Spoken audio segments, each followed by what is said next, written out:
오늘 우리가 말씀을 통해서 예수 그리스도께서 먼저 가지셨던 그 마음에 대해서 우리가 좀 살펴보도록 하겠습니다. 오늘 그 마음을 우리가 어디에서 찾을 수 있냐? 바로 본문에서 찾을 수 있어요.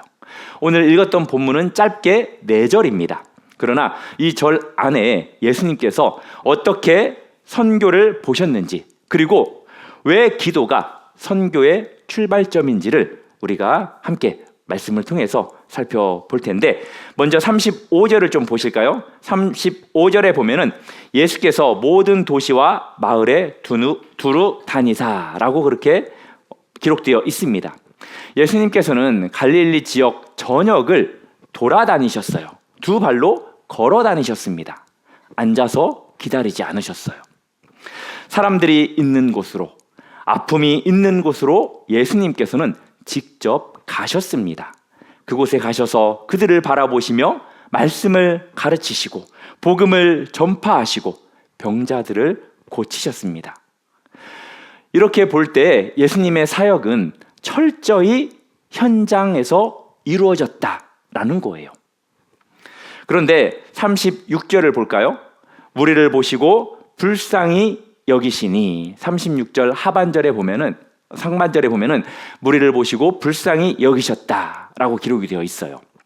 예수님께서 무리들을 불쌍히 여기셨다라는 이 표현이 어디에서 나온 말인지 아세요? 불쌍히 여기시니라는 이 말은 내장, 창자에서 비롯된 말입니다. 단순히 예수님께서 그들을 보시면서 안타깝게 여기신 것에 그친 것이 아니에요. 그들을 보시면서 예수님의 창자는 뒤틀리는 것 같은 느낌을 받으셨다라는 거예요. 자신의 몸속 깊은 곳에서 통증처럼 터져나오는 그러한 긍휼을 느꼈다는 거죠. 배 아파 보신 적 있으시죠? 다시 질문 한번 해볼게요. 배 아파 보신 적 한 번도 없으신 분, 지금까지?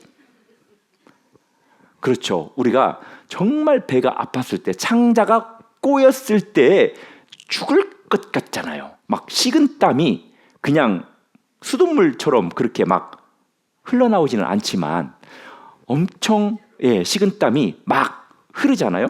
그런 것처럼 예수님께서 단순히 머리로만 불쌍하다라고 그렇게 여긴 게 아니에요. 창자가 꼬이는 것 같은 그러한 아픔을 경험하셨다라는 거예요. 예수님께서 불쌍히 여기시니라는 이 표현을 여기에서 사용하셨는데, 성경 기자들이 이 표현을 여러 곳에서 몇 번 사용을 했습니다. 굳이 예를 들어 드리지는 않겠지만 대부분 이 표현은 사람에게 사용이 됐을 때 예수님에게 거의 다 사용이 되었어요. 예수님만이 이런 방식으로 불쌍히 여기셨다라는 겁니다. 예수님의 눈에 무엇이 보였기 때문일까요? 그들을 보니까 목자 없는 양처럼 보였다라는 거예요. 그렇게 고생하며 그렇게 기진한 모습들을 보게 되었다라는 거죠.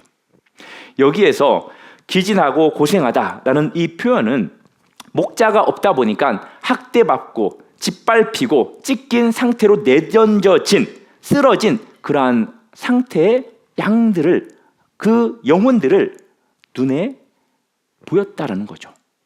그러다 보니까 예수님께서는 너무나 마음이 아팠어요. 우리에게 이 당시에 종교 지도자들이 없었던 게 아니에요. 그리고 율법도 있었습니다. 무엇이 없었느냐? 진정한 목자가 없었어요. 한여름에 비가 많이 내리면 우리가 그것을 뭐라고 하죠? 장마 말고 숫자로 끝나는 거.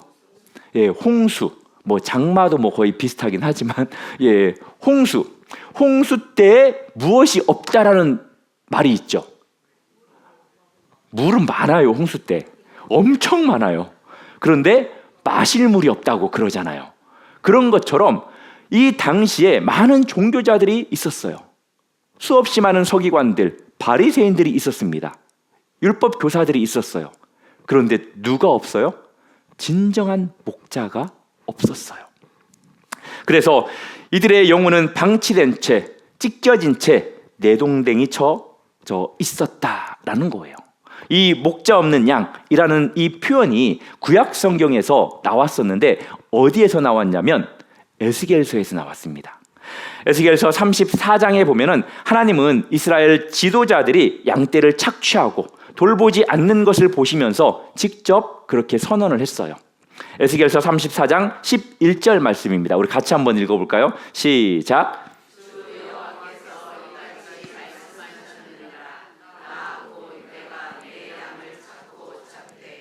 아멘. 하나님이 직접 목자가 되어 주시겠다라고 그렇게 약속하고 있는 거예요. 마태복음 9장 오늘 본문에서 예수님이 무리를 바라보시면서 창자가 뒤틀리는 그 긍휼을 느끼는 이 장면이 바로 에스겔서 34장 11절의 말씀의 성취라는 겁니다. 예수님이 그 약속의 목자로 오셨기 때문이에요. 믿으십니까? 여기서 우리가 중요한 것을 볼 수 있는데 예수님은 무리를 보시면서 내가 어떻게 해야 되겠다라고 먼저 전략을 짜지 않으셨다라는 거예요. 예수님은 먼저 마음이 아프셨어요. 선교는 무엇이냐? 선교는 전략을 먼저 짜는 것이 아니에요. 선교는 하나님의 예수님의 마음을 먼저 아는 것이에요. 동의하십니까? 예수님의 마음을 알아야 돼요. 하나님의 마음을 알아야 됩니다. 우리는 선교를 할 때 보편적으로 그렇게 생각을 해요. 내가 무엇을 할 수 있을까? 그리고 우리 교회가 어떻게 선교를 해야 하는가? 이것을 생각합니다.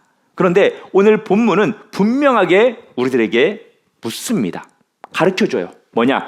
하나님이 그 영혼들을 어떻게 생각하는지를 우리가 알아야 한다. 하나님의 마음이 어떤 마음인지를 알아야 한다라고 그렇게 질문하고 가르쳐주고 있다라는 겁니다.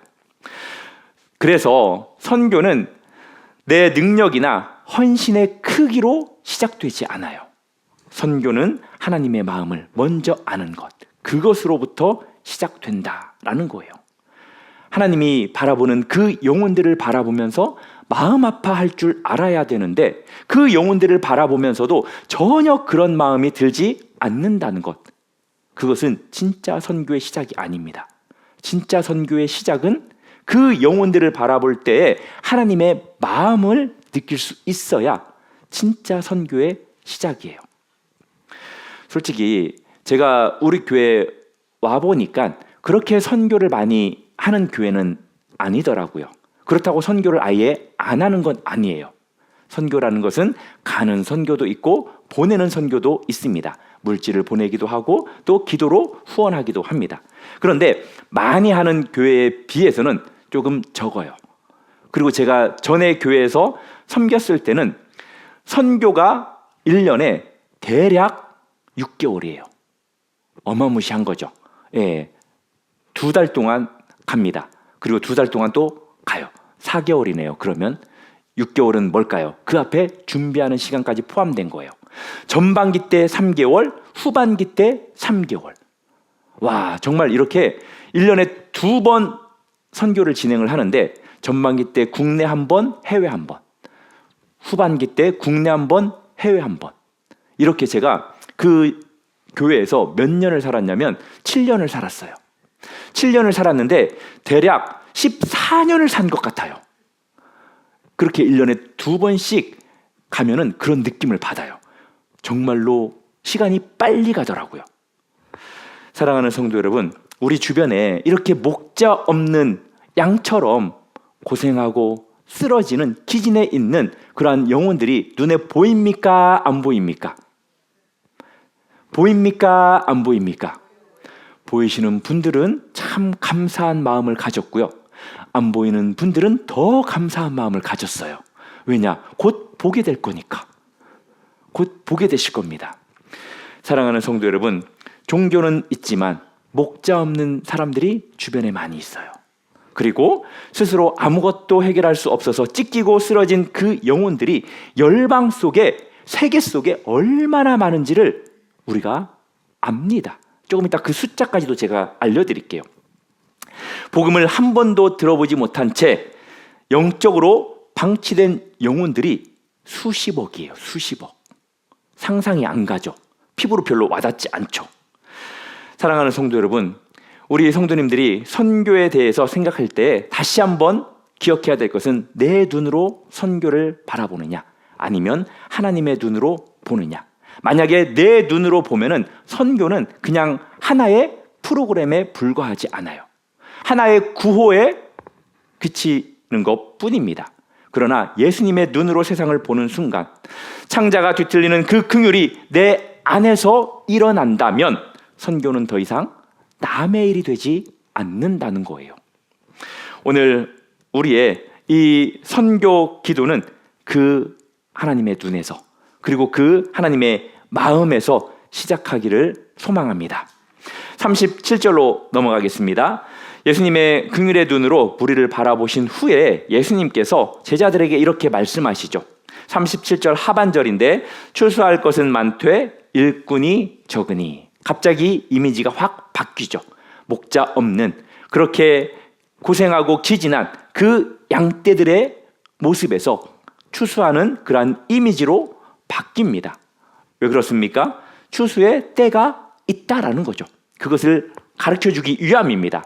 만약에 추수할 때를 놓치면 곡식이 밭에서 어떻게 될까요? 맞아요. 정답을 이렇게 확실하게 이야기하셨네요. 썩어버립니다. 경상도는 썩어버립니다. 예수님은 지금 선교의 기회가 바로 지금 이 시간에 긴박함에 대해서 말씀하고 있는 거예요. 그런데 예수님은 여기에서 단순히 농사 이야기를 하려고 하는 게 아니죠. 성경에서 추수의 이미지가 무엇을 상징하는지 아십니까? 추수의 이미지는 하나님 나라의 완성과 연결된 이미지예요. 예수님은 하나님의 나라의 추수가 이미 시작되었다라고 그렇게 선언하고 있는 겁니다. 그런데 그 추수를 감당할 일꾼이 많다고요? 적다고요? 적다고 이야기합니다. 그 추수의 밭의 현실, 지금 그 현실에 대해서 우리가 잠깐 좀 확인하도록 하겠습니다. 혹시 우리 지구에 사는 인구 수가 몇 명 정도 되는지 아세요? 70명 넘는다. 자, 80명 넘는다. 이게 명이 아니라 억이에요. 80억 명, 70억 명. 70억을 넘고 80억을 못 미칠까요? 80억을 넘을까요? 예, 넘어요. 81억 7천만 명 정도 된답니다. 그 중에 대략 44%, 35억 9천만 명이 복음을 듣지 못하고 그렇게 살아가고 있대요. 그리고 이 인구가 이렇게 81억이 넘는데 종족은 또 더 많아요. 숫자가 이렇게 종족 수가 많더라고요. 이 숫자보다도 더 많은 게 아니라 종족 수가 전 세계에 약 16,400여 종족이 있대요. 이 중에 43%, 7,168개 종족이 아직 미전도 종족이라고 그렇게 부릅니다. 더 충격적인 것은 이들 가운데에도 개척 종족이라고 부르는 그런 종족이 있어요. 복음을 접하지 못한 종족 가운데에도 더 복음을 접하기 어려운 개척 종족이라고 하는데, 이 종족이 4,800개 정도. 전체 종족의 대략 30%, 인구는 19억 명 정도. 그러니까 정말 많은 사람들이 복음을 듣지 못하고 살아가고 있다라는 거예요. 이해하기 어렵죠. 받아들이기도 어렵죠. 그런데 정말 제가 청년 때 전주에서 신앙생활 할 때 이제 복음을 전했던 적이 있었어요. 이제 그때 교회 주변에 4,000세대의 아파트가 들어서는 이제 그러한 상황에 담임 목사님의 그 복음의 열정이 워낙 뜨거워가지고 모든 성도님들이 다 동원돼가지고 이렇게 전도를 하던 그때였어요. 그래서 이제 저희 선생님들과 저희 아이들, 이제 제가 중고등부 담당했었는데 밖에 나가서 이렇게 전도를 하는데 초등학교 학생을 만났어요. 그때 6학년이었어요. 제 기억에. 그래서 이제 그 친구하고 잠깐 이야기하면서 예수님에 대해서 들어본 적이 있니? 라고 했더니 단 한 번도 없대요. 예수님이 어떤 사람인지에 대해서 들어본 적이 한 번도 없다라는 그 이야기를 듣고 제가 충격이 빠졌었어요. 어떻게 우리나라에서 복음을 한 번도 들어볼 수가 없나, 이런 생각을 했었던 적이 있습니다. 그런데 우리나라는 극히 드물어요. 정말 거의 없다고 해도 과언이 아닙니다. 그런데 세계에는 이렇게 수많은 사람들이 복음을 듣지 못하고 있어요. 이들이 살아가고 있는 지역을 1040 창이라고 들어보셨죠? 북위 10도에서 40도 사이에 살아가는 그러한 사람들입니다. 북아프리카 그리고 중동, 아시아 지역에 살아가는 사람들인데 이제 대표적인 지역이 인도예요. 인도의 인구가 13억 명 정도 된다고 한답니다. 뭐 놀라지도 않죠. 뭐 그 인구가 많든지 말든지. 13억 9천 명 정도. 그리고 중국이 이 사이에 들어가 있는 인원이 4억에서 7억 명 정도. 그리고 방글라데시가 1억 7천 명 정도. 정말 어마어마한 사람들이 그곳에서 복음을 듣지 못하고 자신들이 믿는 그러한 종교, 이슬람교, 그 다음에 힌두교, 불교, 그리고 토속신앙 이런 것들로 그들이 살아가고 있다라는 거예요. 너무나도 안타까운 것은 그들에게 복음을 전할 그러한 선교사나 지원하는 그 비율이 너무나도 미미하다라는 거예요. 턱없이 부족하다라는 겁니다. 그렇지만 그 지역에 사는 인구는 기하급수적으로 늘어나고 있는 상황이에요. 정말로 오늘 예수님께서 하신 그 말씀처럼 추수할 것은 많은데 일꾼은 너무나도 부족하다.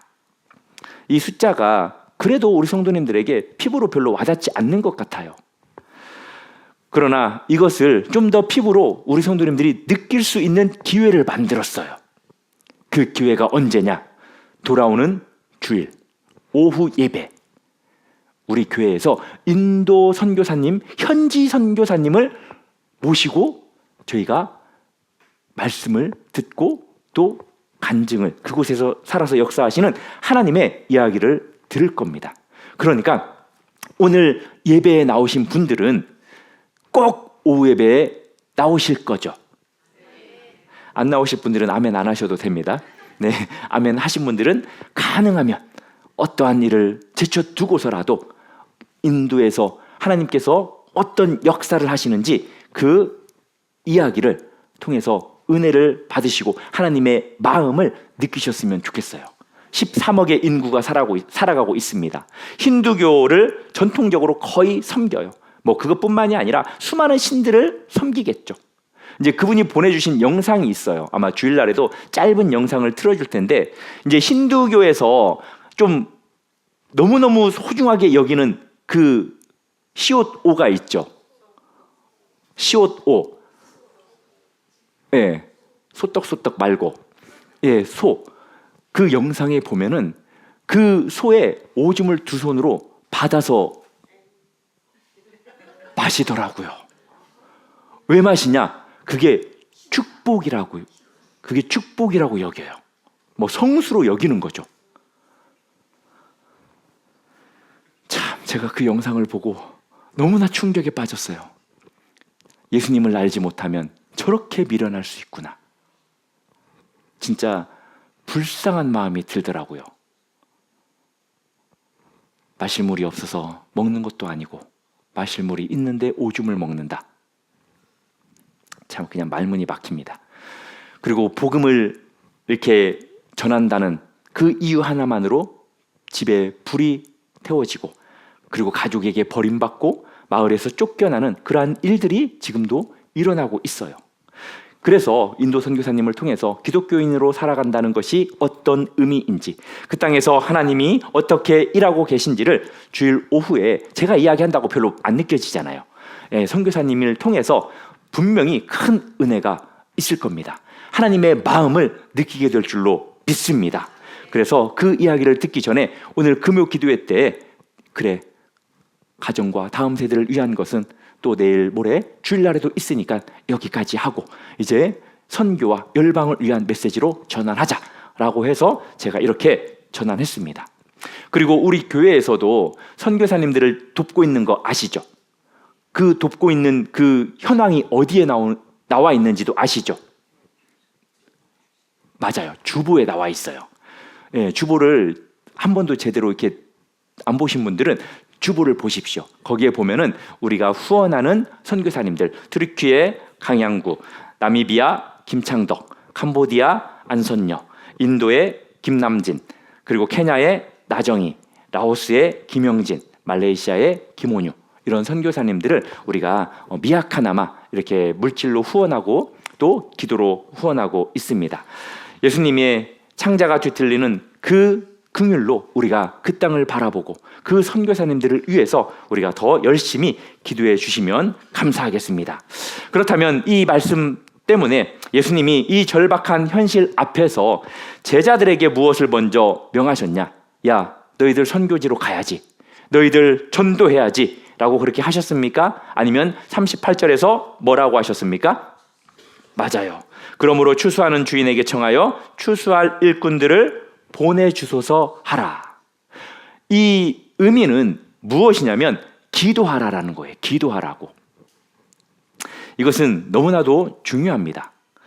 선교의 긴박함을 말씀한 그 직후에 행동을 먼저 요구하시기 전에 무엇을 명령하셨냐면 바로 기도예요. 기도. 이 기도의 명령을 누가 받았을까요? 지금 누가 받았습니까? 제자들이 받았어요. 이게 참 여기에서 아주 중요한 부분입니다. 놓치면 안 돼요.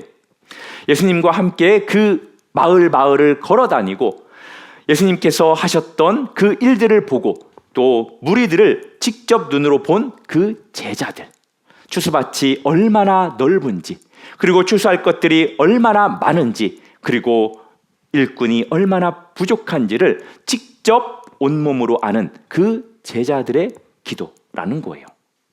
여기에서 청하라라는 이 표현은 단순한 요청이 아니라 간청하다, 애원하다, 절박한 필요를 아뢰다라는 거예요. 이것은 현실을 느낄 수 있는 사람이 하는 청원입니다. 만약에 현실을 느끼지 못하면 그렇게 청하지 못한다라는 거예요. 그렇죠? 당연히 그러겠죠.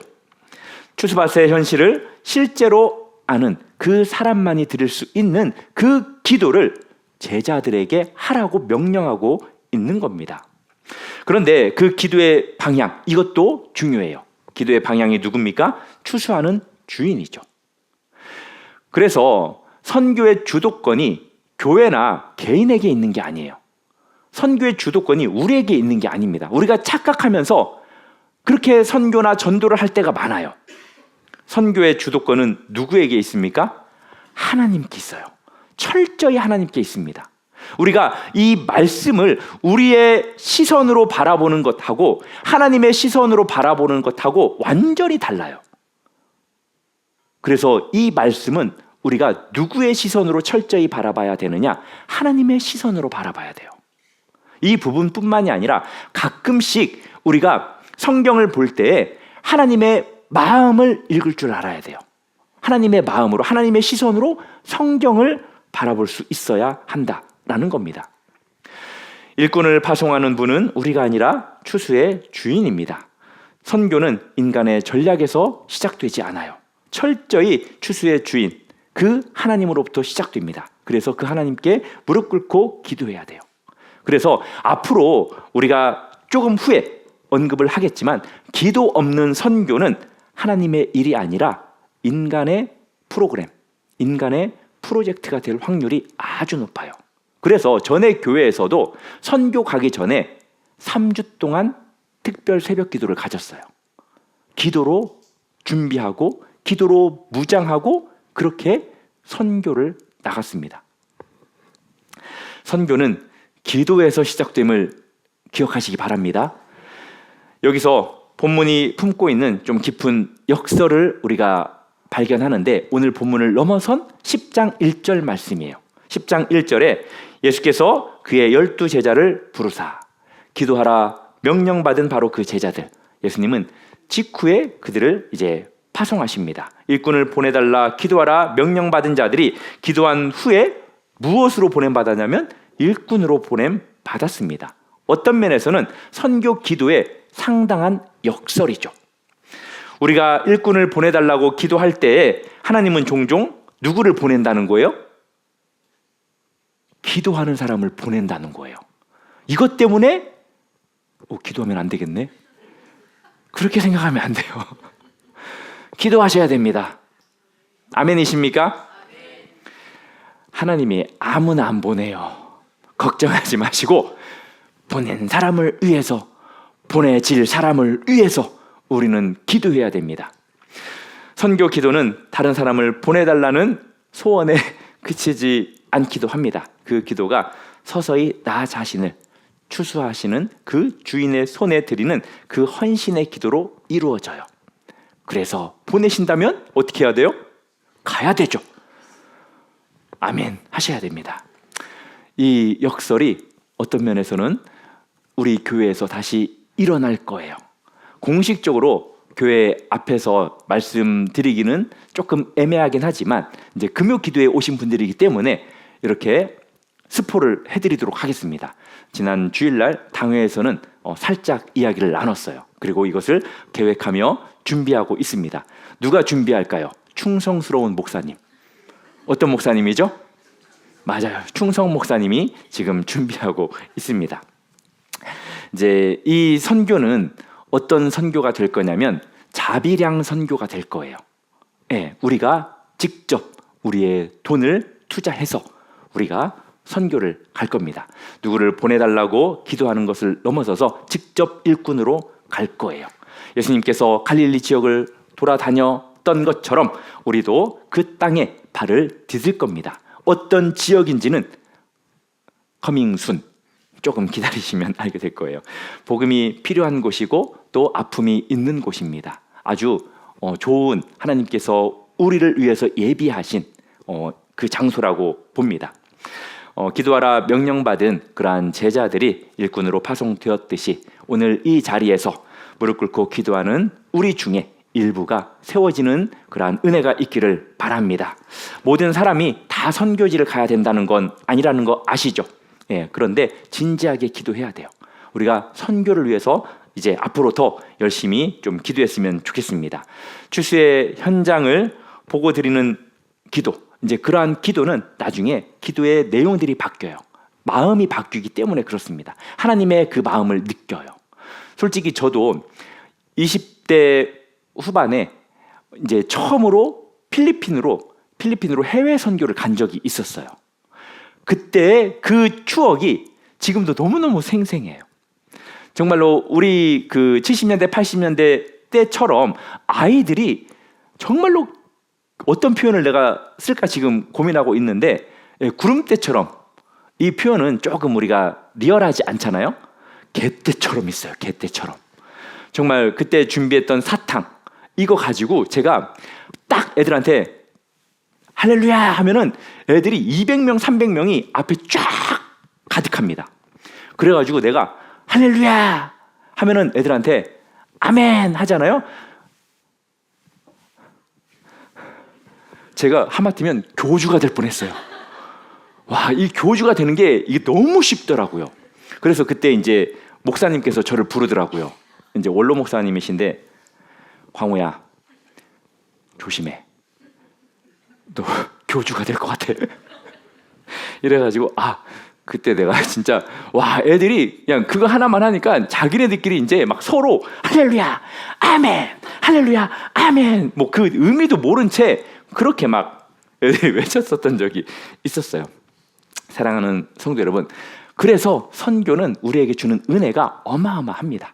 예, 그것을 우리가 이제 경험하게 될 건데, 그러기 위해서는 우리가 하나님께서 우리에게 주신 것을 내어드려야 되거든요. 우리의 시간, 우리의 물질, 우리의 삶, 이제 이런 것들을 하나님 앞에 드려야 되는 그러한 수고가 따릅니다. 희생이 따라요.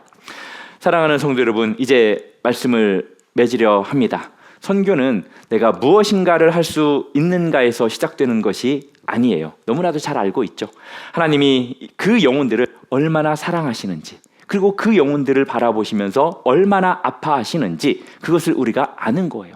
하나님께서 직접 복음을 전할 수도 있지만 하나님이 우리를 통해서 복음을 전하시기를 원한다라는 거예요. 그 하나님의 마음을 아는 사람들이 기도하는 사람들, 무릎 꿇는 바로 우리들이고, 또 그러한 사람들이 하나님의 일꾼으로 세워진다라는 거예요. 저는 오늘 금요 기도회가 그 시작이 되었으면 좋겠습니다. 주일 오후에 다시 한번 말씀을 드리지만 인도 선교사님이 오십니다. 함께해 주시고, 또 이제 국내 선교를 준비하는 과정 속에서 저희들이 커트할 수 있도록, 너무나 많은 분들이 자원해서 안 되겠다, 다음에 하셨으면 좋겠다라는 그러한 기적이 일어났으면 좋겠습니다. 아멘은 안 하셔도 하나님께서 그 마음에 감동을 주실 거라고 믿습니다. 계속해서 우리가 이제 이 금요 기도회를 통해서 사도 바울이 어떻게 또 본인이 선교하면서 성도들에게 중보 기도를 요청했는지, 또 우리가 분단된 조국 저 북한을 위해서도 어떻게 기도를 해야 되고, 또 열방에 핍박받고 있는 그러한 주의 백성들을 위해서 우리가 또 어떻게 기도해야 되는지, 그러한 부분들을 우리가 앞으로 배우는, 그리고 기도하는 그 출발점이 이 시간이 되기를 주님의 이름으로 축복합니다.